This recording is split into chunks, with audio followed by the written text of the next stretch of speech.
మొదటి నుండి కొన్ని వచనాలు చదువు. కీర్తన రాసిన గ్రంథము 37వ అధ్యాయం మొదటి నుండి కొన్ని వచనాలు చదువు.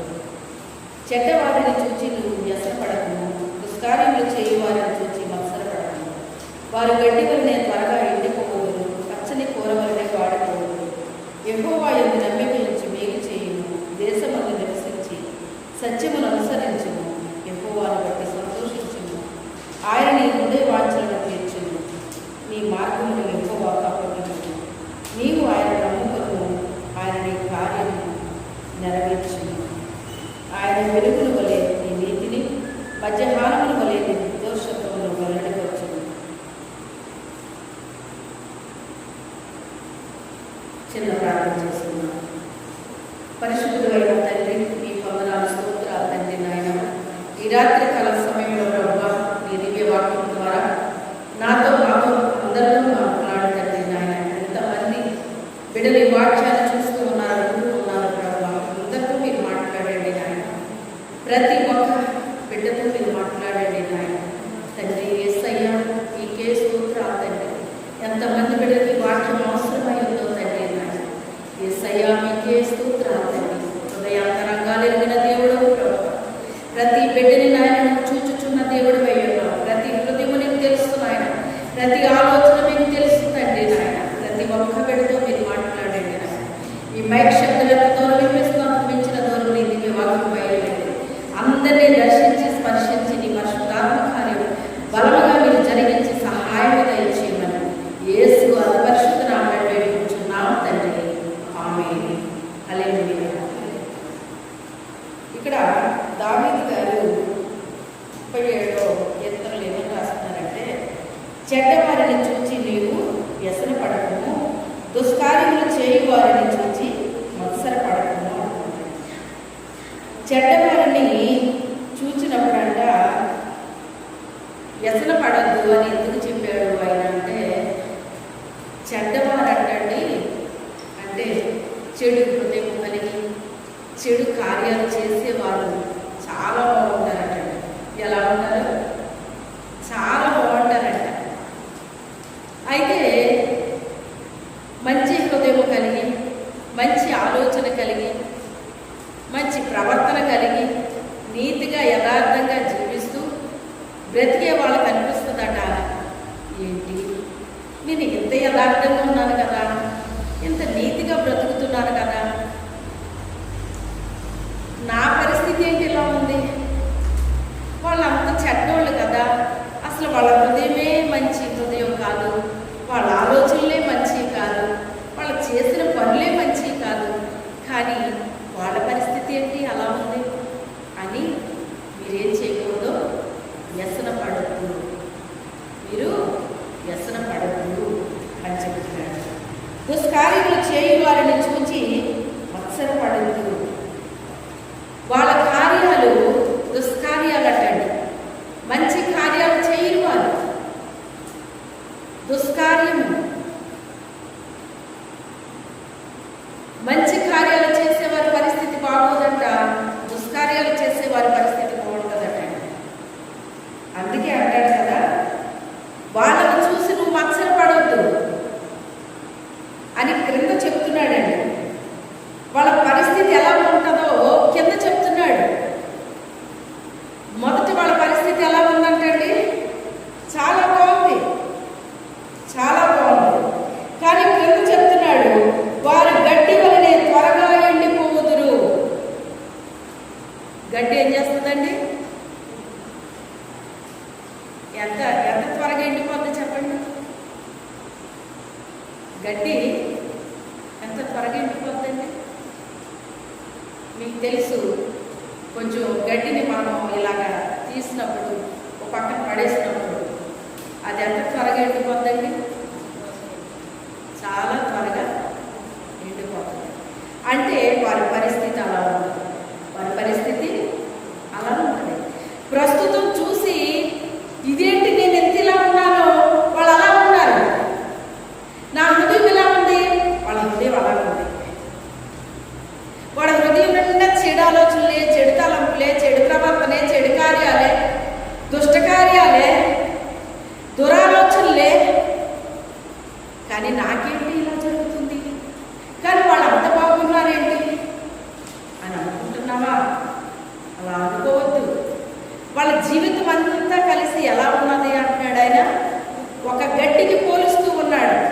ఎలా పోలుస్తున్నాడు ఆయన? ఒక గడ్డి లాంటిది, ఒక గడ్డి లాంటిది. ఆ గడ్డి చూడు ఎంత త్వరగా ఎండిపోతుందో, గడ్డి ఎంత త్వరగా ఎండిపోతుందో చూసావా అని చెప్తున్నాడు ఆయన.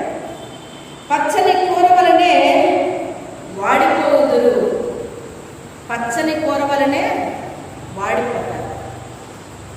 పచ్చని కూర అంటే మీకు బాగా అర్థమయ్యేలాగా చెప్తాను. మనం బజార్ నుంచి ఆకుకూరలు తెచ్చుకుంటాం కదా. ఆకుకూరలు తెచ్చుకుని అవి అలా పెట్టండి, మీరు మరుసటి రోజు చూడండి ఎలా ఉన్నాయి. సాయంత్రానికి చూసేటప్పటికే అవి వాడిపోతున్నాయి, మరుసటి రోజుకి ఇంకా వాడిపోతాయి. ఇంకేం వండుకోమిటి ఇలా అయిపోయినాయి అని మనము ఈ రోజుల్లో మనకు ఫ్రిడ్జ్లు ఉన్నాయి కనుక మనం తెచ్చిన ఆకుకూరలు త్వరగా బాగు చేసుకుని ఎక్కడ పెట్టుకుంటున్నాం? ఫ్రిడ్జ్లో పెట్టుకుంటున్నాం. ఈ రోజుని తెచ్చిన ఆకుకూర రేపు పెడితే బాగుంటుందా? తెచ్చిన వెంటనే దాన్ని బాగు చేసుకుని ఏం చేయాలి? ఫ్రిడ్జ్లో పెట్టాలి. పెట్టకపోతే అది బాగోదు, బాగోదు. వారి యొక్క పరిస్థితి కూడా అలాగే ఉంటుంది. ఒక ఆకుకూర ఏ రీతిగా వాడిపోతుందో ఆ రీతిగా వారు వాడిపోతారు. పచ్చదనం ఉండదు, జీవం ఉండదు, జీవం ఉండదు, వాడిపోతారు అని చెప్తున్నాడు. అయితే మళ్ళీ క్రింద అంటాడు కదా, యెహోవా యందు నమ్మిక ఉంచి మేలు చేయుము. ఎవరి మీద నమ్మకం పెట్టుకోవాలట? దేవుని మీద నమ్మకం పెట్టుకోవాలటండి. దేవుని మీద నమ్మకం పెట్టుకోవాలట. మనం మనుషుల మీద నమ్మకం పెట్టుకున్నా పెట్టుకోకపోయినా ఎవరి మీద పెట్టుకోవాలి? దేవుని మీద పెట్టుకోవాలండి. దేవుని మీద పెట్టుకోవాలి. ఎందుకు అంటే దేవుడు నమ్మదగిన వాడు. మనిషిని ఆధారం చేసుకుంటే ఒకవేళ మనం నష్టపోవచ్చేమో, కానీ దేవుడిని ఆధారం చేసుకుంటే నరుల ఎదుట ఆయనని ఆశ్రయించేవాడు ధన్యుడు. ఎక్కడ ఆశ్రయించాలట? నరుల ఎదుట ఆశ్రయించాలటండి. ఆశ్రయించినప్పుడు మనం ఏమవుతామంట? ధన్యులం అవుతామంట. పోనీలే, మనుషులు ఇంతే, మనుషులు నమ్ముకుంటే ఇలాగే ఉంటుంది. అందుకే దేవుడిని మనము నమ్ముకోవాలి. ఆయన నమ్మదగిన దేవుడు అని కొన్నిసార్లు మన జీవితంలో జరిగిన వాటిని మనం నెమరు వేసుకున్న దినాలు ఉంటాయి మన జీవితాల్లో. ఒక్కొక్కసారి అవతల వారు మనకి కీడు చేసినప్పుడు మన జీవితంలో మనం నెమరు వేసుకుంటాం. కానీ దేవుడు నమ్మదగిన వాడు. ఆయన నమ్మిన బిడ్డను ఎప్పుడు కూడా ఆయన విడిచిపెట్టే దేవుడు కాదు. నన్ను ఎప్పుడు విడిచిపెట్టలేదు దేవుడు అని మనకి మన దేవుడి మీద నమ్మకం ఏమవుతుంది? పెరుగుతుంది. ఏమవుతుందండి? ఇంకా పెరుగుతుంది, ఇంకా బలపడతాం మనం. ఆయన మీదే నేను ఆధారపడ్డాను, ఆయన మీదే నేను ఆధారపడ్డాను, అందుకని దేవుడు నన్ను విడిచిపెట్టడు అనే ఒక నమ్మకం మనకి కలుగుతుంది. యెహోవా యందు నమ్మిక ఉంచి మేలు చేయుము, దేశమందు నివసించి సత్యమును అనుసరించు. దేవుని యందు నమ్మకం ఉంచిన మనమంట ఏం చేయమంటాడు? మనల్ని మేలు చెయ్యాలంటాడు. ఏం చెయ్యాలి? మేలు చేయమంటున్నాడు. కొంతమంది మనకి కీడే చేస్తారండి, అయినప్పటికైనా మనం ఏం చెయ్యాలి? మేలే చేయమంటున్నాడు ఆయన. వాళ్ళు నీకు మేలు చేసినప్పుడు తిరిగి నువ్వు మేలు చేస్తే అది పెద్ద ఏమీ కాదు, కానీ వాళ్ళు నీకు కీడు చేసినా నువ్వు వాళ్ళకి ఏం చెయ్యాలి? మేలు చెయ్యాలి, మేలు చెయ్యాలి. అది నాకు హితము అంటున్నాడు ఆయన.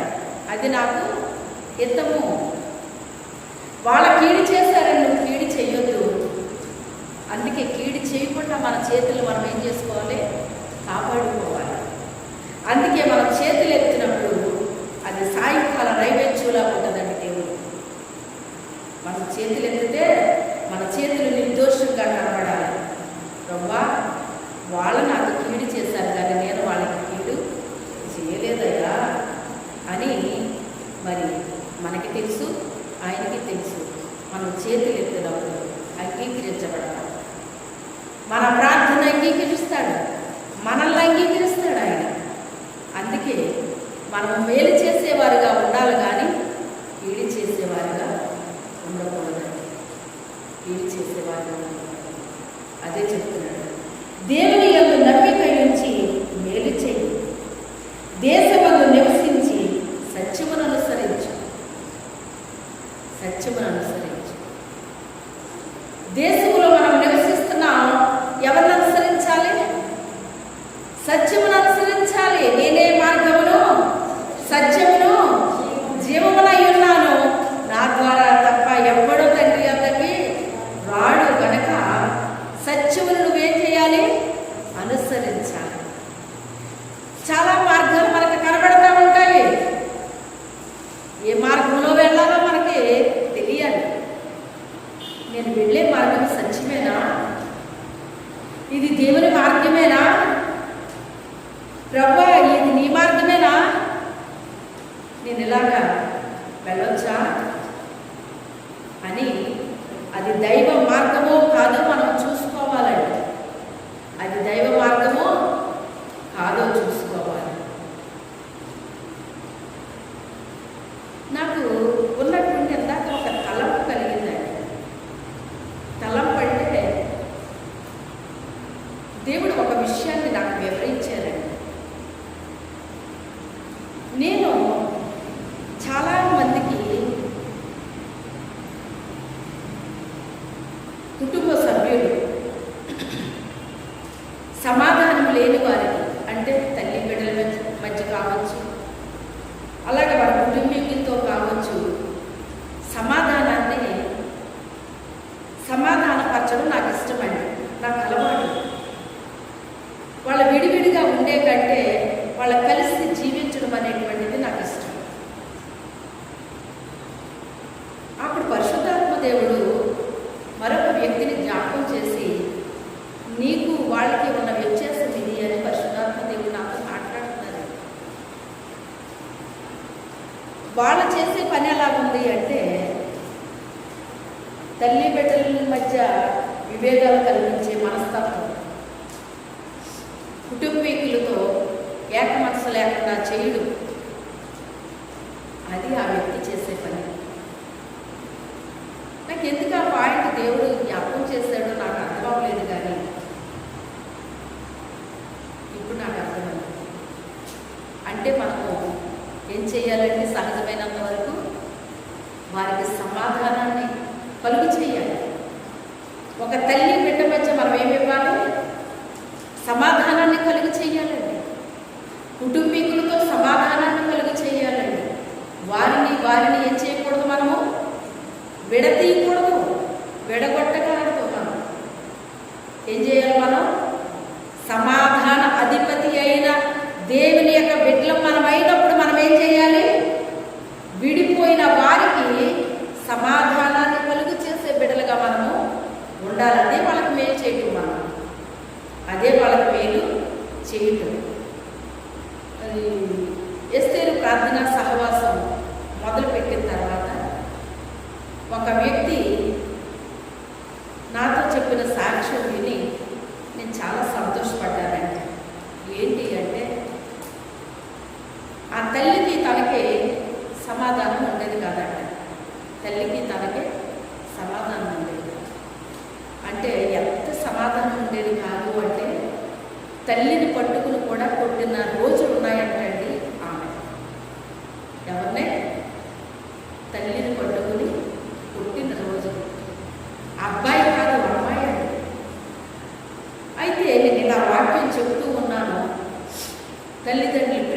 ప్రేమించాలి, గౌరవించాలి, తల్లిదండ్రులకు లోబడాలి, విధేయత చూపించాలి, ఎప్పటికీ మీకు అదే చెప్తాను కదా అని ఇవన్నీ చెప్పినప్పుడు ఆ మాట ఆమెలో పనిచేయడం ప్రారంభించింది. ఎవరిలో పనిచేస్తాయండి? ఎవరి హృదయం తెరవబడిందో వాళ్ళ హృదయంలో పనిచేస్తాయి. మన హృదయాలు తెరవబడకపోతే, వినే చెవి మనకు లేకపోతే అవి మనలో పనిచేయవు. ఆమె హృదయం తెరవబడింది, ఆమెలో చెప్పిన ప్రతి మాట పనిచేయడం ప్రారంభించింది. అప్పుడు ఒకరోజు ఆమె తన తల్లితో, అమ్మా, ఒకప్పుడు నిన్ను నేను పుట్టాను కదా, నన్ను క్షమించు అన్నదంటే. ఏమంది? నేనేమైనా చెప్పానా అని? ఆమె ఏమైనా చెప్పిందా నాకు? చూసారా, చల్లిన విత్తనము ఆమె హృదయంలో పడి మొలకెత్తింది. నువ్వు చేసింది తప్పు అని పరిశుద్ధాత్మ దేవుడు ఆమెను ఏం చేస్తున్నాడు? ఒప్పిస్తున్నాడు. నేను ఒప్పిస్తున్నానా? ఎవరు ఒప్పిస్తున్నారు? చూసారా, వాక్యానికి శక్తి ఉందండి. వాక్యానికి శక్తి ఉంది. ఆమె చేసింది ఆమె తప్పు అని పరిశుద్ధాత్ముడు ఆమెను ఏం చేస్తున్నాడు? ఒప్పింపజేస్తున్నాడు. పరిశుద్ధాత్ముడు చేసే పనుల్లో ఒక పని ఏంటంటే ఆయన పాపమును గురించి, నీతిని గురించి, తీర్పును గురించి ఒప్పిస్తాడండి. ఆమెని ఒప్పిస్తున్నాడు. నువ్వు చేసింది తప్పు అని ఒప్పిస్తుంటే ఆమె ఆ మాటకు లోబడి తన తల్లి దగ్గరికి వెళ్ళి, అమ్మా, ఒకప్పుడు నిన్ను కొట్టాను నేను, నన్ను క్షమించమ్మా అని అడుగుతాను. అడిగినప్పుడు ఆ తల్లి ఆశ్చర్యపోయింది. ఈమెంటి నన్ను క్షమించమని అడగడం ఏంటి? అసలు అంత దారుణంగా నన్ను కొట్టడానికి వచ్చి కొట్టిన మనిషి ఈ రోజున నా తప్పు, నన్ను క్షమించు అని అడుగుతుందంటే ఈమె అసలు ఏంటిది అని చాలా ఆశ్చర్యంగా ఆ తల్లి తన కూతురు చూస్తుంది. చూస్తుంటే, నిజమేనమ్మా, నేను నిజంగా చెప్తున్నాను, నన్ను క్షమించమ్మా, నేను చేసింది అన్నప్పుడు ఆ తల్లి అన్నదట, ఈ మార్పు నీలో ఎలా వచ్చింది? తన కన్న కూతురే కదా. తన కన్న కూతురులో ఏం జరిగిందో మరి ఇప్పుడు తల్లికి తెలియాలి కదా. ఎందుకంటే ఆ అత్తవారి ఇంటి దగ్గర ఉంది, భర్త దగ్గర ఉంది, ఇప్పుడు తల్లి దగ్గర ఉండట్లేదా? ఇప్పుడు అక్కడ ఏం జరుగుతుందో తనకు తెలియదు. ఈ మార్పు ఎలా వచ్చింది? నన్ను క్షమించు అని అడుగుతుందంటే ఈమెలో ఏదో ఒక మార్పు జరిగింది. ఏంటి ఆ మార్పు? ఎలా జరిగింది అని ఆ తల్లి, అమ్మా, నువ్వు ఇలా అడుగుతున్నావు, నీకేం జరిగింది? నన్ను క్షమించమని అడుగుతున్నావు, నీకేం జరిగింది? ఎందుకు ఇలా నన్ను అడుగుతున్నావు? ఎలాగొచ్చింది నీకు ఈ మార్పు? నీది తప్పనే విషయం నీకు ఎలాగా అర్థమయ్యింది అని తల్లి అడిగిందట. నేను ఫలానా తల్లి దగ్గరికి వెళ్తున్నానమ్మా, ప్రతి మంగళవారం అక్కడ పూడిగా జరుగుతుంది, నేను వెళ్తున్నాను, అక్కడ మాటలు వెళ్తున్నప్పుడు అప్పుడు నీకు పుట్టాను కదా, అది నాకు తొందర నాకు తెలిసింది. ఆమెకు మీ తల్లిని ప్రేమించండి, తల్లిదండ్రులు ప్రేమించండి, గౌరవించండి, వారికి లోపడండి, విధేయత చూపించండి అని చెప్తారన్నారు. ఆ మాట చెప్పినప్పుడు నా హృదయంలో నేను చేసింది తప్పు అని నాకు తెలిసిందమ్మా అని తల్లి చేతులు పట్టుకుని ఏడ్చిందంట. నన్ను క్షమించుకోవడం. ఏడ్చినప్పుడు ఆ తల్లి చాలా ఆనందపడి, నీకెంత మార్పు ఇలా వస్తుందని నేను ఎప్పుడు కూడా అనుకోలేదు. నేను ఎప్పుడూ అనుకోలేదు నువ్వు ఇలా మారుతావని. కన్న తల్లి కుమార్తెతో దెబ్బలు తింటే ఆ తల్లి హృదయం ఎలా ఉంటుందో మీరు ఒకసారి ఆలోచించండి. ఎంత బాధగా అనిపిస్తుందండి.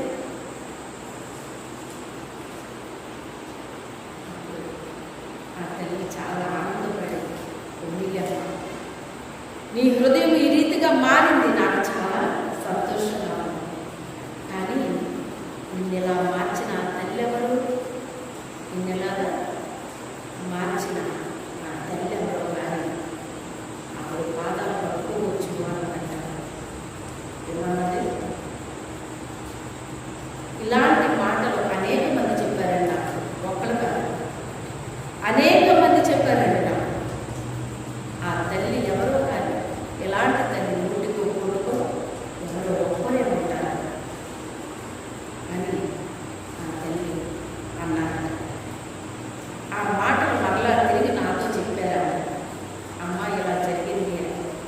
నా హృదయం చాలా సంతోషపడింది. అంటే నేను చెప్పిన మాట వ్యర్థం అవ్వలేదు.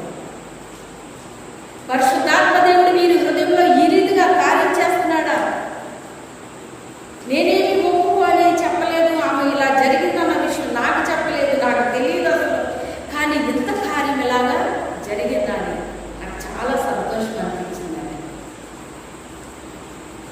ఎందుకంటే దేవుడు సజీవుడు, ఆయన సజీవుడు అండి. మనిషిని మనం ఒప్పించలేము, కానీ ఎవరు ఒప్పించగలరు? పాపిని అని ఎవరు ఒప్పిస్తారండి? దేవుడే ఒప్పించాలి. దేవుని ఆత్మ తప్ప మరి ఎవరు ఒప్పించలేరండి. ఈ విషయాన్ని నాకు జ్ఞాపకం చేసి మరొక స్త్రీని జ్ఞాపకం చేసి, ఆమె చూసావా ఎలా చేస్తుందో? తల్లి బిడ్డల్ని విడగొడుతుంది, అక్క చెల్లెల్ని విడగొడుతుంది. ఈ రీతిగా ఆమె చేస్తుంది. ఆ వ్యత్యాసం చూడు అన్నాడు పరిశుద్ధాత్మ దేవుడు. ఎందుకు ఈ మాట చెప్తున్నాను అంటే, ఇక్కడ చెప్తున్నాడు ఆయన, ఏమంటున్నాడు ఆయన? దేశమందు నివసించి సత్యమును అనుసరించు. దేన్ని అనుసరించాలి మనం? సత్యమైన దేవుణ్ణి మనము అనుసరించాలి. దేవుని మాట వింటున్నామో వెళ్ళిపోతున్నామో ఏదో అయిపోతుంది ఇది కాదు, కానీ దేవుణ్ణి మనం ఏం చేయాలి? ఆయన మనతో మాట్లాడిన మాటను మనం ఏం చేయాలండి? అనుసరించాలి. అనుసరించకపోతే మనం ఎంత వాక్యం విన్నా కూడా వృధా అండి. ఒక బాటిల్కి మూత తెరిస్తే నీళ్లు పోస్తే నిండిపోతుంది. అదే మూత తెరవలేదనుకోండి, ఎన్ని నీళ్లు పోసినా నిండుతుంది. అది నిండదు. అది నిండదు. కారణం ఏంటి? చిన్న మూత ఉంది దాని మీద. ఆ మూత ఉన్నంత కాలము ఆ బాటిల్ అన్నిటికీ నిండదు. ఎంత వాక్యం చెప్పినా లోపలికి ఒక్క మాట కూడా వెళ్ళదు. అందుకే మన హృదయాలు దేవుని మాటకి ఏం చేయాలి? తెరవాలి. మన హృదయాలు తెరవాలండి. ప్రభువా, నీ వాక్యముతో నా హృదయాన్ని నింపయ్యా, నీ మాటలతో నా హృదయాన్ని నింపయ్యా. నీ దగ్గరికి వచ్చాను నాయన, నువ్వు మాట్లాడతావని వచ్చానయ్యా, నీ మాటతో నా హృదయాన్ని నింపుకుందామని వచ్చానయ్యా అని ఆయన మాటలతో మనం ఎప్పుడైతే నింపేసుకున్నామో, ఏది తప్పో ఏది రైటో, ఏది అనుసరించాలో ఏది అనుసరించకూడదో, ఏది మంచి మార్గమో ఏది చెడు మార్గమో, ఏ మార్గంలో మనం వెళ్ళాలో ఏ మార్గంలో వెళ్ళకూడదో మనకు అర్థమైపోతుందండి. మనకి అర్థమైపోతుంది. నా అలవాటు ఏంటంటే, సహజమైనంత వరకు ఎంత చెడువారినైనా మంచిగా తయారయ్యేటట్టుగా చెయ్యాలి అనేటువంటిదే నా యొక్క ఆశ. అందుకే అంటాడు, మీరు లోకమునకు వెలుగై ఉన్నారు, ఉప్పై ఉన్నారు అంటాడు. ఆ ఉప్పు నిల్వ చేస్తుందండి. ఏం చేస్తుంది? పాడైపోయి దాన్ని కూడా ఏం చేస్తుందండి? నిల్వ చేస్తుందండి. పాడవనివ్వదు. అది నిల్వ చేస్తుంది.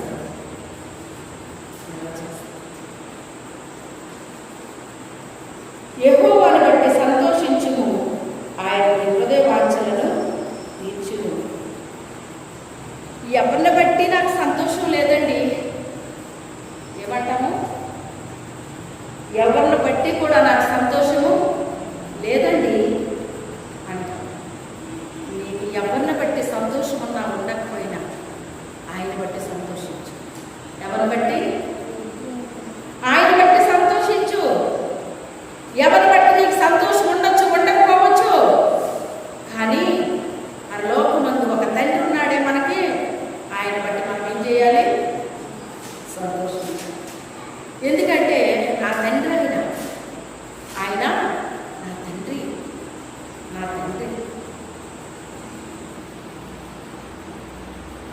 తండ్రి, భూకు సంబంధించిన తండ్రి బిడ్డలకు మేలు చేయొచ్చు, చేయకపోవచ్చు, ఉపయోగపడవచ్చు, ఉపయోగపడకపోవచ్చు. కానీ మన పరలోకమందున్న మన తండ్రి ప్రతి ఒక్కరికి ఉపయోగపడతాడు. ప్రతి ఒక్కరికి మేలు చేస్తాడు ఆయన. ఒకవేళ ఆయన మాట వినకపోయినా కూడా ప్రభువా అని ఆయన దగ్గరికి వెళ్తే ఆయన త్రోసివేసే దేవుడు కాదండి. ఇప్పటివరకు నీకు ఇష్టం వచ్చినట్టు తిరిగి ఇప్పుడు వస్తావా నా దగ్గరికి ఆయన అన్నాడండి. ఎప్పుడైనా ఎవరినైనా ఒక పాపాత్మురాలు, ఆ పేరే పాపాత్మురాలని పెట్టేసారు చూడండి. అసలు పేరు మనిషికి పేరు ఉండదండి. ఆమా పాపాత్మురాలు, అసలు ఆ మొహం చూస్తే చాలు, ఇంకా ఆ మొహం చూడకూడదు అసలు. పాపాత్మురాలు అనే పేరు పెట్టేశారండి. అలాంటి పాపాత్మురాలు ఎవరి దగ్గరికి వచ్చింది? ఆ ఊరిలో ఒక ఆయన భోజనానికి పిలిచాడటండి. భోజనానికి పిలిస్తే వెళ్ళాడు ఆయన. వెళ్ళినప్పుడు ఆ కాలంలో, ఈ రోజుల్లో వచ్చిన చుట్టాలకి కాళ్ళకి నీళ్ళు ఇచ్చే పని ఉందండి. ఒకప్పుడు కాళ్ళకి నీళ్ళు ఇచ్చేవారు, ఇప్పుడు కాళ్ళకి నీళ్ళు ఇచ్చే పని లేదు, ఇచ్చినా కడుక్కోవటం లేదు. అవునా కాదా? ఎవరో గారు కడుక్కోవటం లేదండి. ఆ పూర్వం నాటికి ఉన్న అలవాటు ఉన్న వాళ్ళు తప్ప ఈ రోజుల్లో వాళ్ళు కడుక్కుంటున్నారండి. కడుక్కోవటం లేదు. ఇంటికి భోజనానికి పిలిచినప్పుడు ఏం చేయాలట? ఆయన కాళ్ళు కడగాలటండి, తలకి నూనె పెట్టాలట, ముద్దు పెట్టుకోవాలి, లోపలికి ఆహ్వానించాలి. అది చేయాల్సింది. ఆ భోజనానికి పిలిచిన ఆయన ప్రేమతో పిలవలేదటండి. ఆయన ఎగతాళి చేయడానికి పిలిచాడట. యేసు ప్రభుని ఎగతాళి చేయడానికి పిలిచాడటండి. అయితే ఇక్కడ ఒక పాపాత్మురాలు, నేను పాపిని అని ఆవిడ అనిపించిందంట. ఏమనిపించింది? నేను పాపిని. ఈ పాపాలో క్షమించే ఒక ఆయన ఉన్నాడు, ఆయన దగ్గరికి వెళ్ళాలి అని, ఫలానా ఇంటికి వస్తున్నాడని తెలుసుకుని ఆ ఇంటికి వెళ్ళిందంటండి ఆవిడ. వెళ్ళినప్పుడు ఆయన, మరి మీరు కొన్ని చోట్ల చూసే ఉంటారు, కింద కూర్చుంటారు కదండి. కింద కూర్చున్నవారు ఏం చేస్తారంటే కాళ్ళు ఇలాగా పక్కకు పెట్టుకుంటారు. అంటే మన పాదాలు ఎక్కడికి వెళ్తాయి? వెనక్కి వెళ్తాయి అనమాట. పక్క పెట్టుకుంటారు. అలా కూర్చున్నప్పుడు ఈమె వెళ్ళి ఆ పాదాల మీద కన్నీళ్ళతో ఏడుస్తుంది. నేను పాపిని అని ఎక్కడ ఏడుస్తుంది? ఆయన పాదాల మీద ఇలా ఉండి ఏడుస్తుందట. ఏడుస్తుంటే ఆమె కన్నీళ్ళు ఆయన పాదాలు తడిసిపోయాట. ఆమె కన్నీళ్ళకి ఆయన పాదాలు తడిచిపోయాయి. అప్పుడు ఆ తలతో ఆమె ఏం చేసింది అంటే పాదాలని తుడిచేసింది. ఆ కన్నీళ్ళతో కడిగినట్టు అయిపోయినాయి కదా పాదాలు. ఇప్పుడు ఏం చేసింది? తుడిచేసింది. అసలు ఆ స్త్రీకి తల అంటే ఎంత ఇష్టమండి? ఏది పోయినా బాధపడరు, కానీ జుట్టు రాలిపోతే ఎంత బాధపడతారండి స్త్రీలు? చాలా బాధపడతాం కదా. అయ్యో ఏంటో జుట్టు అంతా రాలిపోతుంది అని చెప్పేసి బాధపడతాం కదా. అలాంటి అంటే ఒక రకంగా చెప్పాలి అంటే స్త్రీకి తల అనేటువంటిది, జుట్టు అనేటువంటిది ఒక ఘనమైందండి. ఏంటి? ఒక ఘనమైంది. అంత ఘనమైన జుట్టు కూడా అనమాట. అసలు అతను వస్తుంటేనే వాసనలు వచ్చేసి ఆ అత్తరి వాసన ఇల్లంతా నిండిపోయిందటండి. ఏమైపోయింది? ఇల్లంతా నిండిపోయింది. ఈ పిలిచిన ఆయన పరిసయ్యుడండి. పరిసయ్యులు అంటే చాలా నిష్ట కలిగిన వారండి. వాళ్ళు చాలా నిష్ట కలిగిన వారు. అతను ఆయన ఎగతాళి చేయడానికి కదా తీసుకొచ్చాడు. కాళ్ళకి నీళ్ళు ఇవ్వాల్సింది ఇవ్వలేదు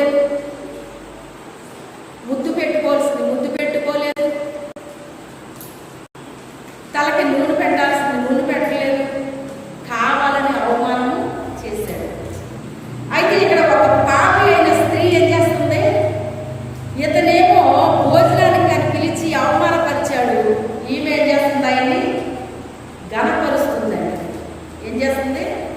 ఘనపరుస్తుంది. అప్పుడు ఇతను అనుకుంటున్నాడట, చీ, ఈ బజార్కి వచ్చి ఆయన కాళ్ళు పట్టుకొని ఆ అత్తరు పూసిన తర్వాత అంటే మానకు ముద్దులు పెట్టుకుంటున్నాడ.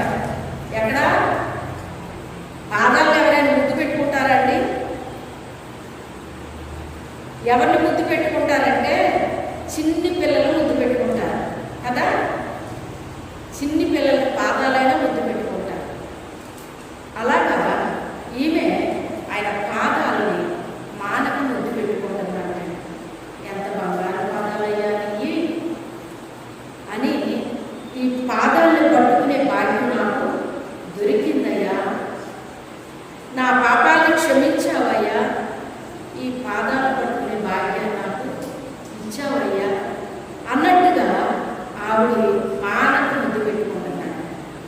అప్పుడు ఇతను అనుకుంటున్నాడంట మనసులో, చిచ్చి, ఈ బజార్దేంటి వచ్చి ఆయన పాదాలు పట్టుకుని అలా ముద్దులు పెడతంటే అతనికి ఏం అనిపించట్లేదా? ఈమె బజారుదని అతనికి తెలియదా? ఎందుకు అలా అనుకున్నాడు అని ఆయన మనసులో అనుకుంటున్నాడట. అనుకున్నప్పుడు ప్రభువుకు తెలియదండి? హృదయ అంతరంగాలు ఎరిగిన దేవుడికి తెలియదా?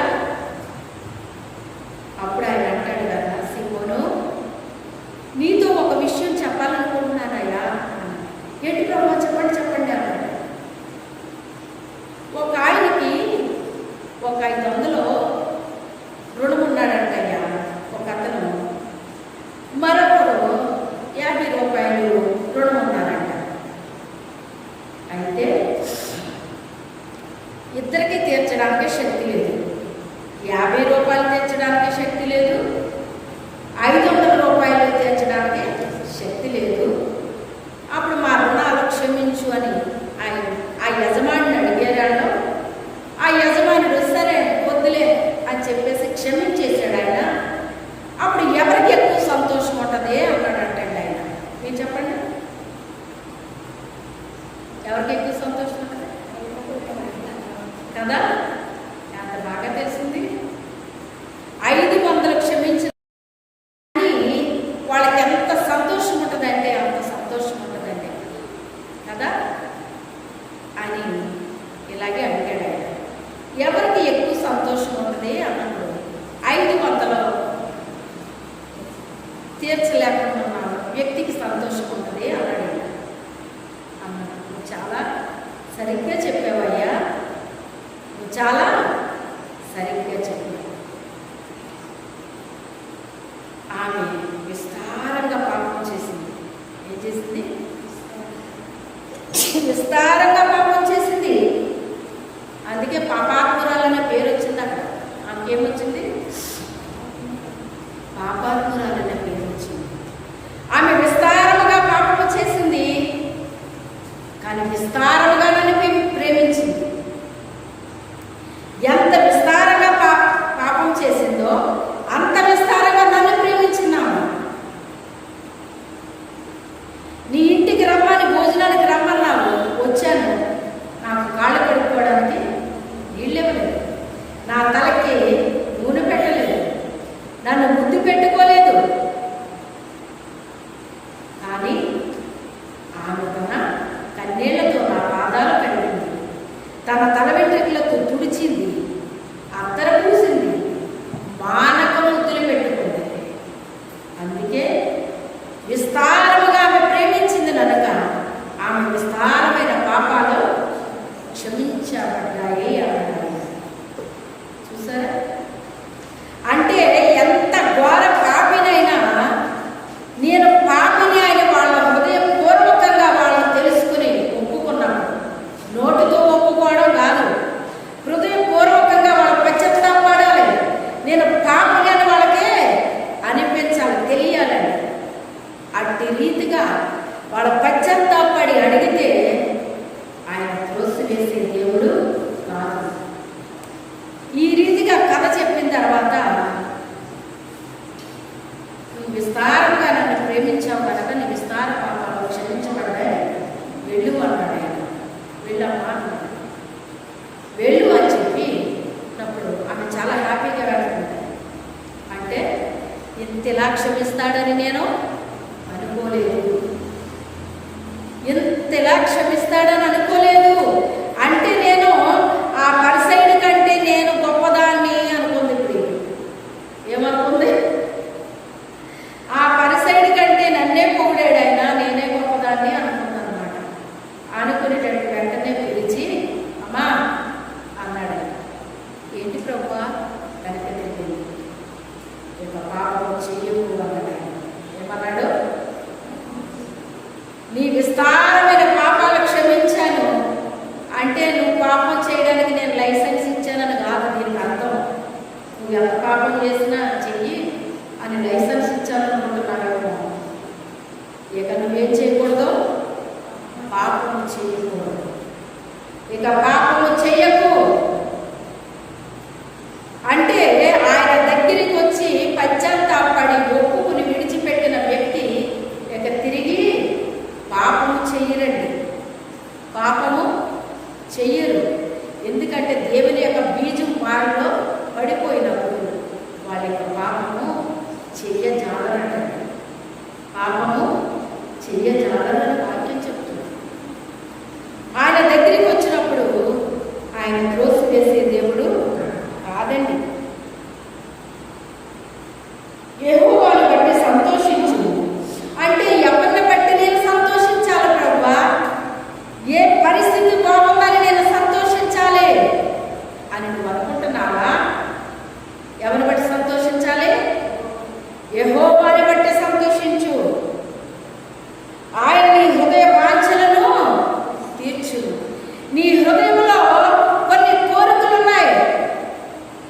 ప్రతి మనిషి హృదయంలో కొన్ని కోరికలు ఉంటాయండి, కొన్ని ఆశలు ఉంటాయండి, కొన్ని తలంపులు ఉంటాయండి. అవి మంచి తలంపులే, మంచి కోరికలే అయినప్పుడు ఆయన అంటాడు కదా, నీ హృదయ వాంఛలను తీర్చును.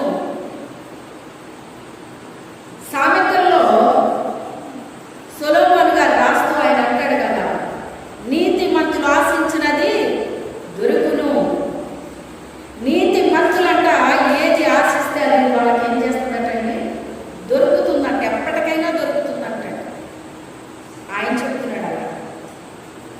నీ మార్గమును యెహోవాకు అప్పగింపుము, నీవు ఆయనను నమ్ముకును. నీ మార్గాన్ని ఏం చేయాలి? ఆయనకు అప్పచెప్పేయాలటండి.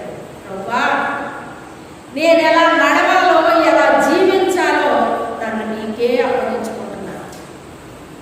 నన్ను ఎలా నడిపిస్తావో, ఎలా బ్రతికిస్తావో, నన్ను ఏం చెయ్యాలనుకుంటున్నావో నీకే నేను అప్పగించుకుంటున్నాను అయ్యా అని చెప్పి నీ మార్గమును యెహోవాకు అప్పగించేయమంటాడు. నీవు ఆయన్ని నమ్ముకొనుము, ఆయన నీ కార్యము నెరవేర్చును. నీవు ఆయన్ని నమ్ముకోవాలి. ఎప్పుడైతే మనం ఆయన్ని నమ్ముకుంటామో ఆయన మన కార్యాన్ని ఏం చేస్తాడంటండి? నెరవేరుస్తాడటండి. మన జీవితంలో, మన కుటుంబంలో జరగాల్సిన కార్యాన్ని ఆయన ఏం చేస్తాడంటున్నాడు? నెరవేరుస్తానంటున్నాడు. అది ఎలాంటి కార్యమైనా అయి ఉండొచ్చు. అది ఎంత కష్టమో, ఎంత కఠినమో, అది ఎలాంటిదైనా అయి ఉండొచ్చు. దాన్ని ఆయన నెరవేరుస్తానంటున్నాడండి. ఆయన వెలుగును వలె నీ నీతిని, మధ్యాహ్నముల వలె నీ నిర్దోషత్వమును వెల్లడిపరచును. మనల్ని మనుషులు రకరకాలుగా అనుకుంటారండి. కొన్ని జరిగినప్పుడు మనల్ని మనుషులు రకరకాలుగా అనుకుంటారు. అప్పుడు దేవుడు ఏం చేస్తాడట? ఆయన వెలుగును వలె నీ నీతి, మనము నీతిమంతులమని ఒక వెలుగు ఎలా ప్రకాశిస్తుందో మనల్ని చూపిస్తాడటండి. పొతిఫరు భార్య యేసేపు ఆమెతో పాపం చేయలేదని ఆయన వ్యభిచారిలాగా ముద్ర వేసి అందరికీ చూపించింది. కానీ అతని జీవితంలో దేవుడు ఏర్పాటు చేసిన సమయం వచ్చినప్పుడు అతన్ని ఘనముగా బయటకు తీసుకొచ్చాడు ఆయన.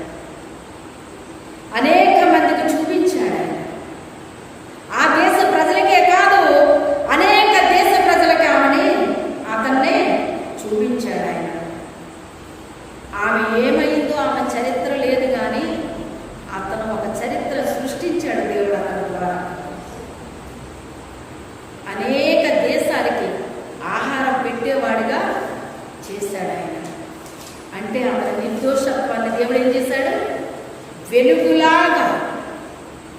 మీరు అనుకున్నట్టుగా అతను ఒక వ్యభిచారి కాదు, అతను నీతిమంతుడు అని దేశానికి చూపించాడు. దేశానికి ఉపయోగపడేలాగా చేసేసాడు. దేవుని నామానికే మహిమ కలుగును గాక. మధ్యాహ్నముల వలె నీ నిర్దోషత్వమును వెల్లడిపరచును. మధ్యాహ్నం ఎలా ఉంటుందండి? ఎంత వెలుగు ఉంటుంది మధ్యాహ్నం? ఉదయం వేరు, ఉదయాన్నే సూర్యుడు ఉదయించే వెలుగు వేరండి. 10 గంటలకు ఉండే వెలుగు వేరండి, 12 గంటలకు ఉండే వెలుగు వేరండి, 2 గంటలకు వేరు, 4 గంటలకు వేరు, 5 గంటలకు వేరు. కానీ ఇక్కడ ఏం చెప్తున్నాడు ఆయన? మధ్యాహ్నము అంటే చాలా వెలుగు ఉంటుందండి, చాలా వెలుగు ఉంటుంది. అందుకే ఆయన అంటాడు మధ్యాహ్నముల వలె నీ నిర్దోషత్వమును వెల్లడిపరచును.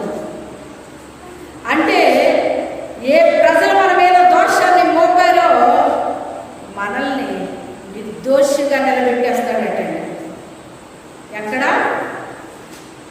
మధ్యాహ్నము వెలుగు ఎలా ఉందో, మధ్యాహ్నం వెలుగులో మనం నిలబడ్డామనుకోండి, ఎవరికైనా కనబడకుండా ఉంటామా? అందరికీ కనబడతాం.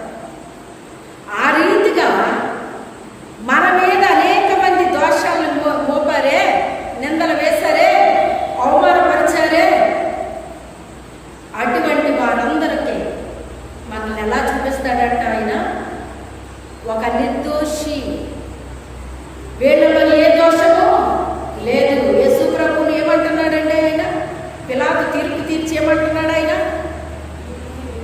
ఈయనలో ఏ దోషము కనబడట్లేదు, ఈయన నిర్దోషి. ఎందుకు ఈయన మీద ఇలా పనిపట్టారు మీరు? ఎందుకు ఈయన సిలువేయాలనుకుంటున్నారు మీరు? ఈయన చేయలేదు అంటున్నాడు ఆయన. కానీ అదే శిలువస్త్రం, అదే శిలువస్త్రం. మనం ఏ తప్పు చేయకపోయినా, ఏమీ చేయకపోయినా అనవసరమైన మన మీద పడిపోతాయి.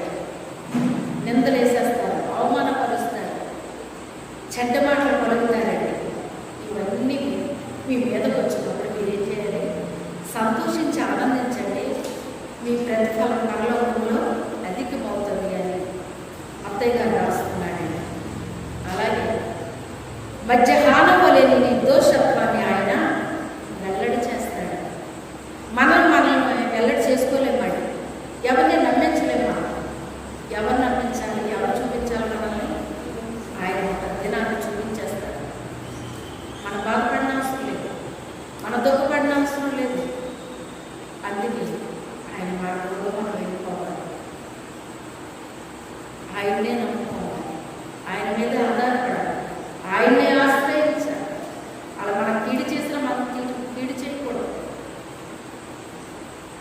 చెడ్డవారిని చూసి వ్యసనం పడకూడదు, కార్యం చేసి చేయవారిని చూసి నచ్చని పడకూడదు. గడ్డిలాగిండిపోతారు, ఆకుకూరలాగా వాడిపోతారు. వాళ్ళని చూసి చెప్తూ ఉన్నాడు. రాత్రి కాల సమయంలో పరిశుద్ధాత్మ దేవుడు మనతో మాట్లాడి ఉన్నాడు.